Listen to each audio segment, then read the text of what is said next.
Hello, I'm Ed Fuquay, Young Adult Librarian Extraordinaire here at Woonsocket Harris Public Library. And I'm Miss Gabby from the Children's Department. It's heading towards Halloween still on Booktalking, so we're here to talk about more books, this time with a monster theme. Yes, Now we talked about real monsters last week, serial killers. we have. But mostly Halloween doesn't revolve around them. Halloween revolves around actual, imaginary creatures. Ghosts, Yes. vampires. Now you'd ask me the origins of some of these creatures. I did. Now most of them stretch way back in time in folklore. Many of them are ancient beliefs. Mhm. Ghosts have been with us since the Stone Age, probably. Yeah. But some monsters are recent, relatively speaking.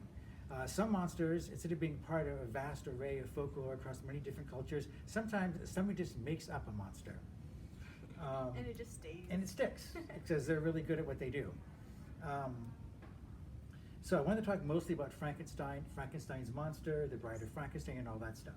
Yeah, I remember growing up and that being like one of my favorite Halloween people.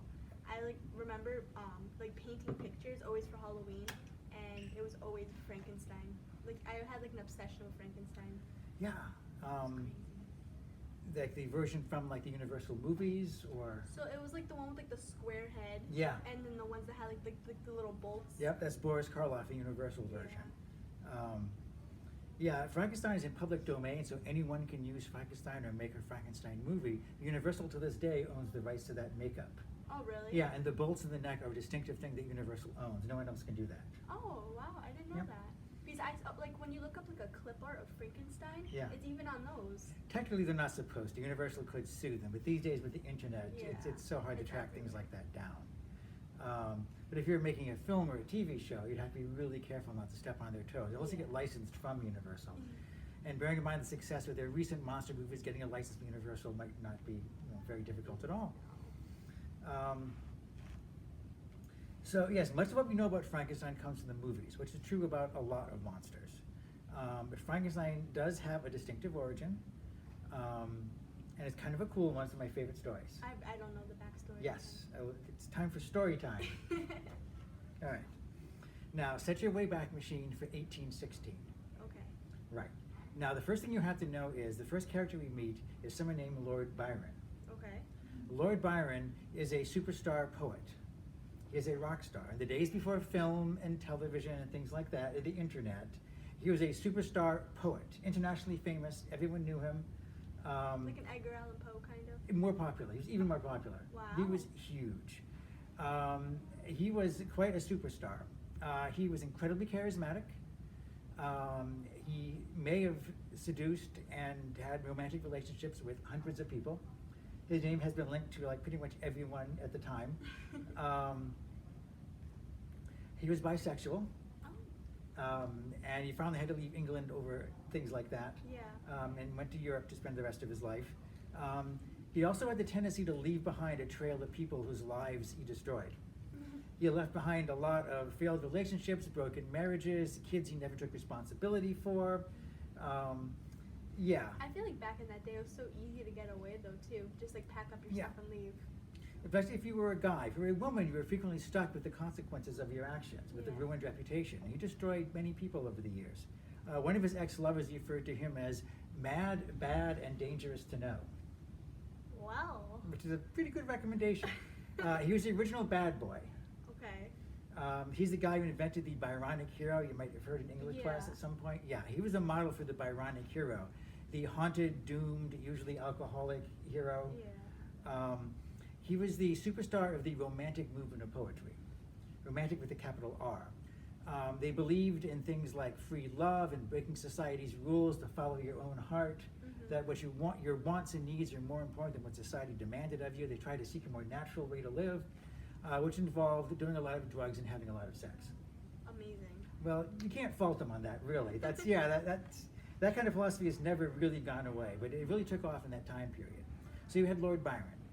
Now you also had Percy Shelley, Percy Bysshe Shelley. Has a very cool middle name.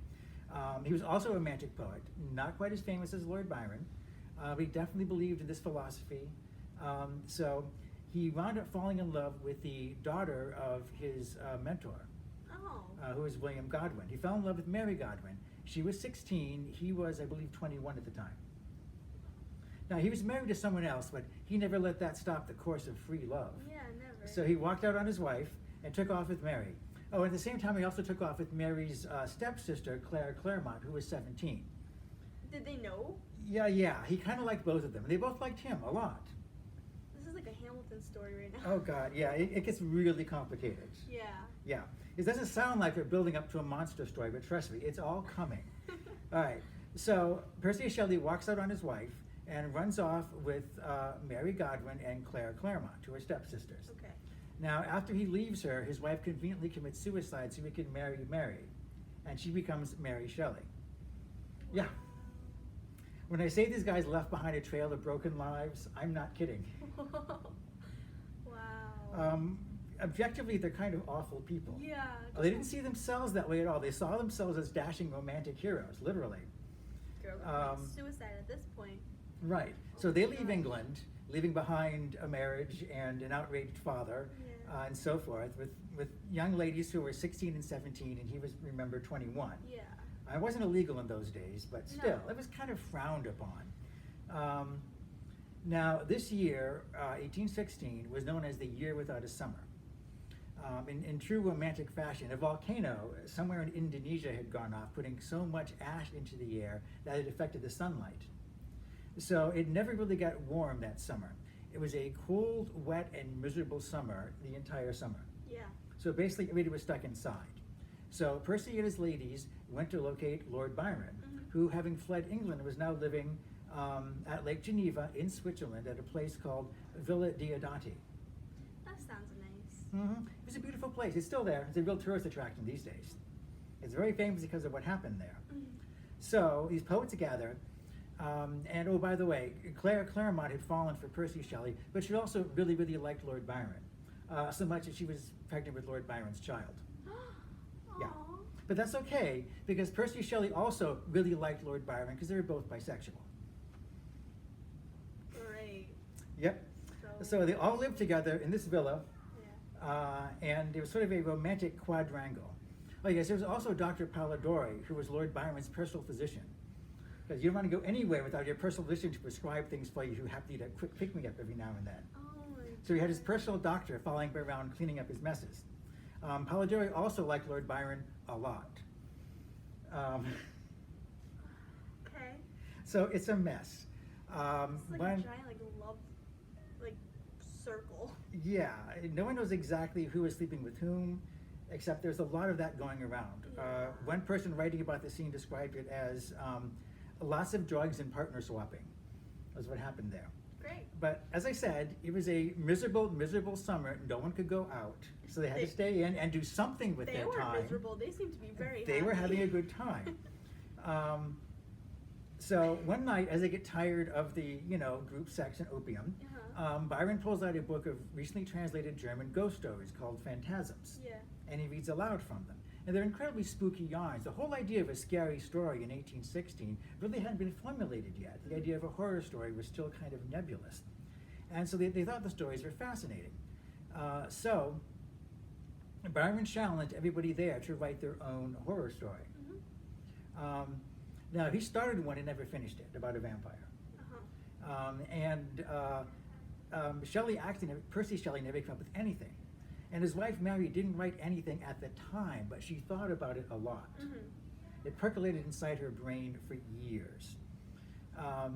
So what happened was, first of all, the group broke up, not surprisingly, with all the incredible tension in the air. They went their separate ways eventually. Percy Shelley continued to live with Mary and Claire for the rest of his life, which was only 9 years. Like all romantic poets, he died young. So he only died at 30? Yeah. Aw. It was very sad. They're both really great poets too, Byron and Shelley. However, these days, although they were superstars in their time, Byron and Shelley's day are only studied by emo goth kids and English lit majors. But everybody knows Mary Shelley and what she created. Because the idea of writing a horror story, a modern horror story, like I said, it percolated inside of her brain. And one night during a thunderstorm, she believed the lightning had illuminated this image of this human creature, something that looked human, wasn't really human, but was alive. There's also a lot of talk about, well, she basically sat down and wrote the story of Frankenstein. Now, at the same time that she was doing this, Dr. Polidori, who had finally given up on Lord Byron, had gone back to actually his actual medical practice in England, he snatched the fragment that Byron had started of a story. Oh, wow. He sat down and read it and thought, I could write a really good vampire story. Now, vampires have been around for a long time. They were part of folklore and popular culture, but there'd been no superstar vampire characters. But Polidori believed he could create the perfect vampire. He called him Lord Ruthven. Now, until then, vampires had been these hideous creatures that lurched out of the tomb and grabbed innocent people and ripped their throats out. Oh, is this the person that made like the first ever like? He made romance? vampires cool. Oh. Lord Ruthven was the first vampire who was a sophisticated gentleman who moved through the cream of high society, seducing and destroying anyone that got in his way. Oh, wow. And there's no question he modeled that after Lord Byron. Yeah. That's kind of a jealous little dig at his old mentor that he had felt such deep emotions for.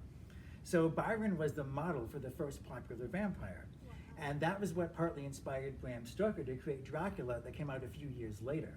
That's awesome. Yep, The Vampire by Polidori, see it's Booktalking, I have a book. The Vampire by Polidori was the first popular vampire story. Wow. He put the idea of the aristocratic vampire in people's minds. That's awesome. And so Mary Shelley sat down and wrote a story about a man who creates new life. The man's name was Frankenstein, Victor Frankenstein. Isn't like the original way Frankenstein was made was the guy went out to graveyards and Yes. dug up body parts? Yes, Frankenstein's monster is not a zombie. Yeah. He's made up of several different bodies that were brought to life. And he sewed them together and stuff. Yeah. The descriptions are kind of vague as to exactly what the monster looks like. Most of the movies make stuff up because you kind of have to.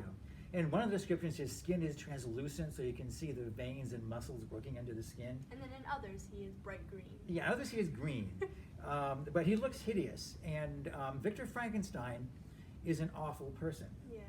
He's really terrible. He also faints a lot. People talk about ladies in old romances fainting all the time. Yeah, Victor Frankenstein faints a lot more than any of them. He literally collapses 2 or 3 times. At one point he gets a fever and he's bedridden for a week with no knowledge of what happens. No. So he creates basically something and he can't deal with it. He walks out on it. He abandons his monster, and the monster is like a newborn. He's not a revived corpse. He has no memories to draw upon. All he remembers is waking up on the slab. That's what I want to know. How did he get the brain to work? They're very vague on the details in the book. They decided to make lightning the secret in the movie because they wanted something. There's a way of looking at Victor and saying he was as much an alchemist as he was a scientist. Mm-hmm. But I think in a lot of ways to Mary, she saw it as a metaphor. She wasn't worried in the details of how it happened. Mm-hmm. What it was about, the theme of the book, if you want to give it a single theme, is taking responsibility for your actions. Not surprisingly, coming from the background that she did, Yeah. and the broken and twisted relationships that were left behind by literally every man in her life. Mm-hmm. When you do something, you have to take responsibility for it. There's also the theory that she started writing it shortly after she lost a child. She had a miscarriage. And there's a theme that possibly it deals with giving birth to a monster. Yeah. So it may have been a personal book for her on that level. Oh, that's sad. It is very sad. We really don't know exactly what she thought because she never talked about it that much. She started writing it when she was 18 years old. She's the same age as you are when she started writing it. Not that creative. She didn't get it published till she was 20. It took a few years, and it took a while writing it. It was published anonymously because it was very hard to get a book into print in those days, and women authors are absolutely unheard of. Yeah. So she printed the book, and it was popular, but word got around that her husband Percy had really secretly written it. Mm-hmm. And that made her angry, so she eventually had it published under her own name and became one of the very first really popular female authors. That's crazy. Before, didn't they used to go under men names? They frequently went under men's names because there was no room for a female author. And we now know for a fact that Percy Shelley didn't write it. He did make notes on it because they found her original manuscript. Mm-hmm. And her husband actually wrote some notes in the margin about different things. And some things he changed to match his notes and some things she didn't. So he edited it. He was the beta reader, so to speak, in today's terms. Well, that's great though. I'm glad Yeah. she stuck it to the man. She did. And when reading the book, I often think that Victor Frankenstein is based on Percy Shelley, Yeah. because they're described almost the same way. They're willowy, they're very attractive to people, but at the same time, they're actually kind of shallow and don't have a lot going for them. Yeah. Creating something, when you create something, it goes out in the world and you can't control it, but you have to take responsibility for it. Much the same way, if you put forth this philosophy of like free love, let's say, and it damages people's lives, you have to accept the fact that you've damaged people's lives instead of Yeah. ignoring it. The longer Victor Frankenstein tries to ignore his creation, the more his creation pursues him. He literally tries to forget that he ever did it, as if he could ignore the monster and make him go away. He goes back, he tries to get married to his childhood sweetheart, who weirdly was also raised as a sister in his own household. Well, remember where Mary came from The now. old days are The- so weird. Those to are the me. good old days people want to go back to. Yeah. People talk about the good old days. Yeah. Weird. So the monster turns up and kills his bride. So technically, the bride of Frankenstein is bride that never actually gets married because the monster kills her right before the wedding. See, that's what I never understood though. I never understood the Bride of Frankenstein because when you see her, like when they like portray her, they're like she's like this monster along with Frankenstein.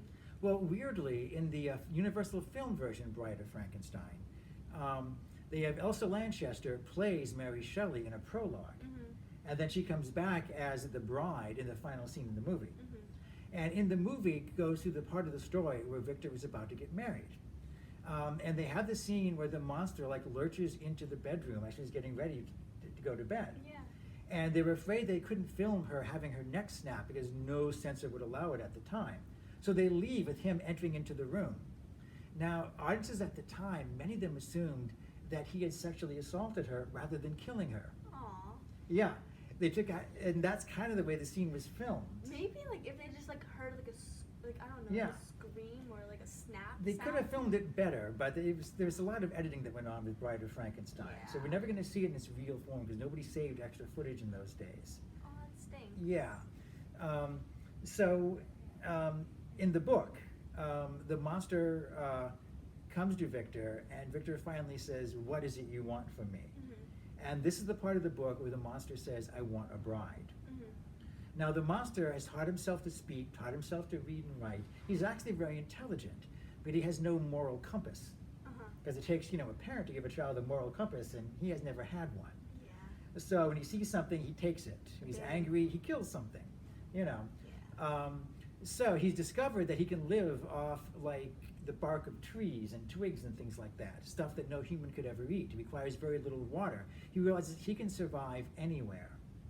And at this time, there was a lot of the American continent that was still completely unexplored wilderness. Yeah. So what he wants to do is have Victor create him a bride, a mate. And together they'll get on board a ship and sail away. They'll go to somewhere in the American wilderness. They can lose themselves in the vast, untracked forest. And he promises the world will never hear from us again. And so Victor says yes. He agrees to go along with it. And he actually starts gathering together female body parts. And he makes a whole nother lab, like he does in the first part of the book, and says, gathering female body parts. About halfway through, he realizes, oh my God, what am I doing? So he thinks, what if I do such a good job that they're fertile? What if he's bringing into the world an entire race of monsters with no conscience, but super strength? And he realizes, I can't do it. He's hit by overwhelming guilt, and he can't go through with it. So he tears up everything that he's built and pours acid over it. And then he realizes, okay, now he's going to just kill me. Yeah. He realizes he's doomed himself now. So he takes off and goes on the run, and the monster chases after him.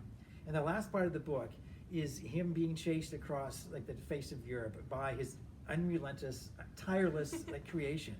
Now the entire book is told in flashback. Because it opens with a ship stuck in the ice in the Arctic winter. It's set near the North Pole. The ship stuck in the ice, I think it's a Norwegian ship.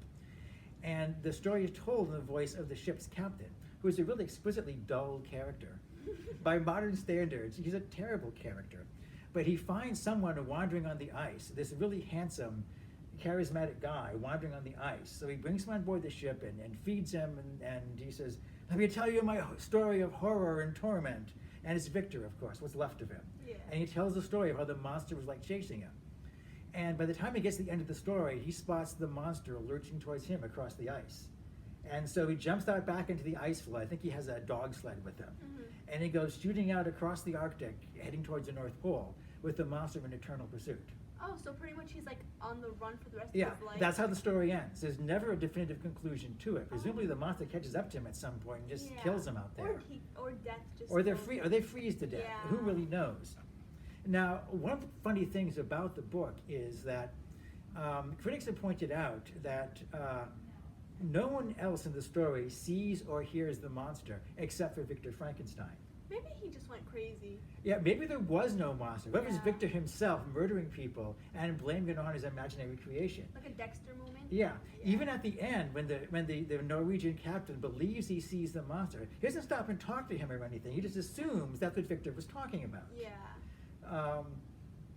So it has that weird kind of unresolved tension to it that makes it kind of a strange book. By modern standards, an editor these days would demand some kind of resolution, but Yeah. she deliberately kept it open-ended. It goes good for good like discussion. Yeah. I guess it's. Well, we're still talking about the book today. Yeah. It just had its 200th anniversary. I was at a panel at Aresia where people with literature degrees who studied Frankenstein for a career were talking with me about it at a science fiction panel. Like that's crazy. 200 years and it's like still so. It's like, still popular. Yeah. It's like a staple for like Halloween at this point. Well, it's partly because you can read so many things into it. Now, at the time she wrote it, the kind of technology that could create new life was just magic. Mm-hmm. That's why she didn't bother to explain how it was going to happen, because you couldn't explain how he really did it. But now. With genetic engineering these days, we can literally create new life. Yeah. You can create something and send it out into the world. And Frankenstein has been the metaphor for so many stories about genetic engineering. That's awesome. Genetically engineered food is called Frankenfood, somewhat erroneously and inaccurately. People often they talk about creating artificial intelligence, a computer that's smarter than humanity and will like wipe out the human race. Mm-hmm. Are we creating a Frankenstein computer? As headlines I've seen, it's a metaphor for so many different things. But ultimately, the important takeaway from it is take responsibility for your actions. Yeah. Don't ignore your problems, just hoping they'll go away or someone else will solve your problems. Or it's gonna come back and bite you in It the butt. will literally come back to haunt you. Victor spends so much of the book wishing someone else would just take care of the monster for him. Yeah. Why does no magistrate ever notice this thing? That kind of stuff. And it's like, it's your responsibility, pal. It's your job to take care of what you've created. Mm-hmm. You have to own your actions, which is the moral of the story that most people don't seem to notice. It's often not taken account in the various versions of it, because the version of unleashing a monster is, so prevalent. Yeah. When Stan Lee created the Incredible Hulk, his original idea comes from a cross between Frankenstein and Dr. Jekyll. Dr. Jekyll turns himself into a monster, and Frankenstein creates a monster, and so Stan thought, what if you created a monster, but that monster was also you? Wow. 'Cause in the end, aren't we our own monster? We are. That's how Stan Lee saw the Hulk in the beginning. Wow. Yeah. That got real deep. And exactly. And you could also read the book as, what if this is Victor's dark side that he had put into another vessel? Yeah. He took it all out on that. Yeah. Wow. That's crazy. I never knew it went Yeah. like that deep. It's very, very cool. And a lot of the films and TV adaptations are pretty shallow. They only focus on the surface. And Frankenstein is so much cooler than that. Yeah. And the whole origin story with that wacky villa in Switzerland is just, It's been filmed like 5 times. You can find like 5 different movies that show all those scenes, because how can you resist getting handsome young actors to go out and play those parts, I know. Yeah. That's awesome. All right. I really liked this a lot. Yes, I know. It's great. There's so much cool stuff out there. Yeah. So we can talk more about stuff like this next time. Yes. On Book Talking. Until then, I've been Ed. And I was Miss Gabby. We'll see you next time. Till then, be safe.